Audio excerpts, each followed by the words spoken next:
Eu ia me casar naquele dia, até meu cunhado entrar no meu quarto e acabar com o meu sonho. Eu passei 4 anos me preparando o dia mais feliz da minha vida. A igreja estava pronta, cerca de 150 convidados estavam a caminho, meu vestido estava separado e a nossa casa já estava esperando por nós. Mas poucas horas antes de eu subir no altar, uma pessoa da própria família entrou no meu quarto, transformou o meu casamento no pior dia da minha vida. Gente, essa história é chocante, ouve até o fim, olha só.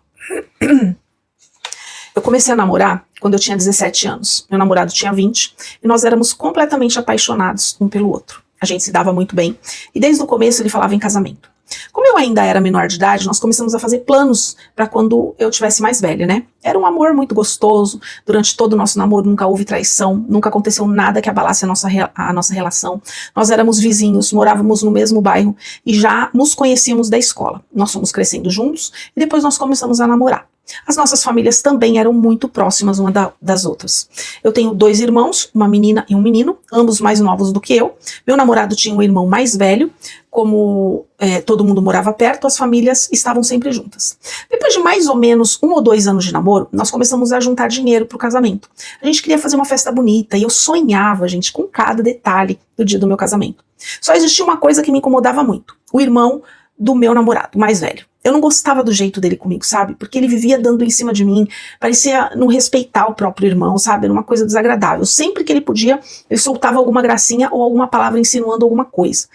Eu cortava imediatamente e não dava abertura pra ele. Só que eu nunca contei tudo pro meu namorado pra não dar confusão. Eu tinha medo de provocar briga entre os dois e destruir a paz da família por causa de algo que até aquele momento eu acreditava que eu tava conseguindo resolver sozinha. Eu dava os meus cortes, ele ficava nervoso, mas eu me afastava, sabe? Além disso, ele era um homem envolvido com coisas pesadas, né? A família desconfiava que ele usava drogas, porque algumas vezes ele aparecia completamente alterado. Quando a gente percebia que ele estava daquele jeito, ninguém gostava de ficar muito perto, sabe? A gente ficava longe. Mesmo assim, ele continuava me olhando de uma maneira diferente. Meu namorado chegou a perceber algumas coisas e teve uma vez que ele perguntou assim, meu irmão alguma vez já tentou fazer alguma gracinha com você? Eu respondi que não e pedi para ele deixar aquilo para lá. Mais uma vez, eu fiz isso porque eu não queria uma briga dentro da família. Meu namorado sempre foi muito tranquilo, um homem da paz, e nós nunca mais trocamos aquele assunto. O tempo passou. Depois de 4 anos de namoro, finalmente estava tudo pronto para o nosso casamento. Eu já tinha escolhido meu vestido, juntamos dinheiro da festa, as nossas famílias estavam todas felizes, nós iríamos nos casar numa igreja linda. O salão estava preparado, tudo estava pago e a gente estava esperando uns 150 convidados. Eu trabalhava, meu noivo trabalhava e nossos pais nos ajudaram. Conseguimos organizar tudo sem ficar com nenhuma dívida. Inclusive, a gente já tinha a nossa casa, que na verdade os nossos pais se juntaram e nos deram uma casa perto das nossas famílias.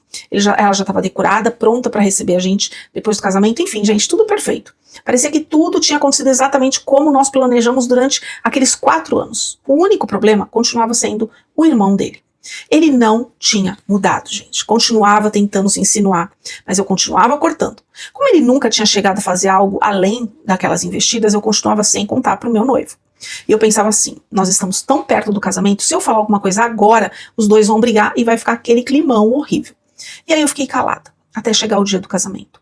Eu decidi que eu ia me arrumar na casa dos meus pais. Eu não quis fazer dia de noiva em salão, eu sempre soube me maquiar muito bem e eu queria fazer a minha própria maquiagem.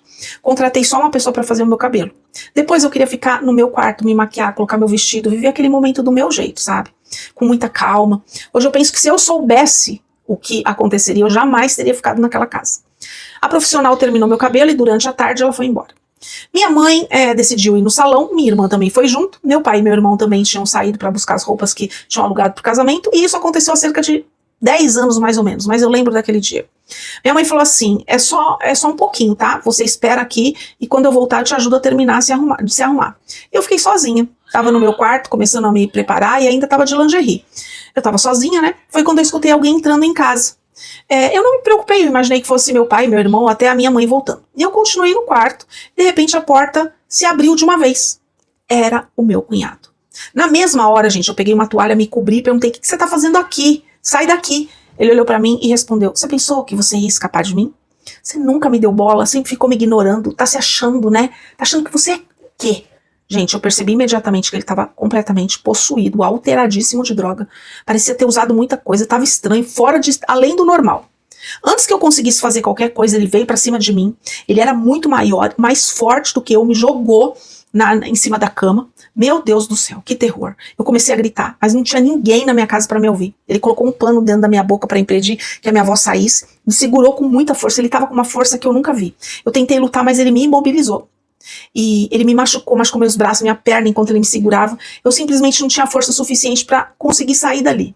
E naquele quarto, justamente no dia em que eu deveria realizar o maior sonho da minha vida, meu cunhado fez o que não tinha que fazer, que vocês já imaginam. Quando ele terminou de fazer o que ele tinha que fazer, o que ele queria, o que ele sempre quis fazer, eu fiquei deitada exatamente onde ele havia me deixado. Eu não conseguia me mover, eu não conseguia falar, eu não conseguia entender direito o que tinha acabado de acontecer comigo. Eu não acreditava. As lágrimas escorriam pelo meu rosto. Eu estava tão assustada, tão machucada. Não passou nem meia hora até minha mãe voltar. Ela me chamou, entrou no quarto. Quando ela viu como eu estava, ela desmaiou. Pelo estado que ela me encontrou e pelos sinais da violência, naquele primeiro instante ela chegou a pensar que eu nem estivesse mais viva. Meu pai ouviu a movimentação, entrou. Foi uma situação desesperadora. Meu pai tentando me levantar, eu praticamente sem roupa, né? Minha mãe passando mal. Logo entraram em contato com os pais do meu noivo. Eles vieram para casa. Meu noivo também chegou. Eu continuava sem conseguir falar direito ou reagir. Enquanto isso, havia um casamento inteiro esperando para acontecer. A igreja, gente, estava preparada. Os convidados estavam chegando. Foi necessário cancelar tudo. Alguém ficou responsável por avisar as pessoas na igreja e do casamento, que o casamento não ia acontecer naquele dia. No começo disseram apenas que eu havia passado mal e que o casamento seria remarcado, todo mundo ficou preocupado. As pessoas começaram a ligar, querendo saber o que tinha acontecido comigo. Meu noivo só queria descobrir quem tinha feito aquilo. Mas no fundo eu acho que ele já sabia. Ele olhou diretamente nos meus olhos e perguntou: é quem eu tô pensando? Foi o meu irmão? Eu não consegui falar, eu apenas confirmei com a cabeça. Na mesma hora ele se levantou e saiu atrás dele. Graças a Deus ele não encontrou o irmão naquele momento. Meu noivo estava completamente fora de si e ele poderia ter feito uma loucura. Minha sogra só chorava, gente, coitada. Minha mãe, depois que voltou do desmaio, parecia estar tão destruída quanto eu. Aquele dia que deveria ter sido uma festa, parecia um velório. Meu casamento virou uma tragédia. Depois disso começou um processo muito difícil de recuperação. Foi feito exame de corpo de delito, eu contei tudo o que tinha acontecido, denunciei o irmão dele, ele foi preso. Está preso até hoje. Depois de tudo aquilo, ninguém da família quis mais ter contato com ele. A única pessoa que ainda visita é a mãe, porque apesar de tudo, é filho dela. Eu levei muitos meses para conseguir começar a me recuperar daquele trauma, fiz terapia. Meu casamento precisou ser adiado, os presentes que a gente tinha recebido foram devolvidos, porque demoraria muito até que eu tivesse condições emocionais de me casar, né? E com o tempo, todo mundo acabou descobrindo o verdadeiro motivo do cancelamento, não tinha como esconder uma situação daquela proporção. Um ano depois, finalmente, eu consegui me casar com um homem que eu amava, mas uma preocupação continuou dentro de mim. Eu tenho medo do dia que ele vai sair da prisão, principalmente porque eu conheço meu marido e sei o tamanho da dor que ele carrega por tudo o que aconteceu. Eu sempre peço para ele esquecer aquilo e deixar que a justiça faça tudo. Eu não quero perder meu marido também, né? Eu não quero que, por causa de uma atitude tomada pela raiva, ele faça alguma loucura e termine preso também. Nós já sofremos demais da conta. E até hoje, quando eu lembro daquele dia, eu choro, gente. Era para ter sido o dia mais feliz da minha vida. Eu tinha esperado 4 anos. A igreja estava pronta, minha família estava feliz, minha casa estava decorada, meu vestido esperando por mim. Em poucos minutos, tudo foi destruído. Ele não destruiu apenas o meu casamento naquele dia. Ele deixou marcas em mim, no meu irmão, no irmão dele, na mãe dele, nos meus pais, toda a família. Mas eu continuei vivendo. Hoje eu sou muito feliz com meu marido. Nós conseguimos nos casar, construímos nossa família, temos um filho, né, já faz 10 anos. A vida seguiu. As marcas daquele dia ficaram na minha alma e no meu coração. Mas aquele homem, ele não conseguiu destruir o restante da minha vida. Eu quero saber a opinião de vocês. Vocês acham que ela errou ao esconder durante tantos anos do namorado as investidas do irmão para evitar uma briga na família? E no lugar dela, como vocês lidariam com o medo de um dia esse homem sair da prisão? Deixa a opinião de vocês aí nos comentários. E ela quer muito ver, eu também quero muito ver. Se você tem uma história chocante, mande para mim uma história forte, uma história bonita, uma história, enfim, uma história que vai mexer com os nossos sentimentos. Manda pelas mensagens que eu conto aqui e me segue. Tá? Me segue que aqui tem muita história boa para você. Compartilha esse vídeo. Um beijo no teu coração e que Deus te abençoe.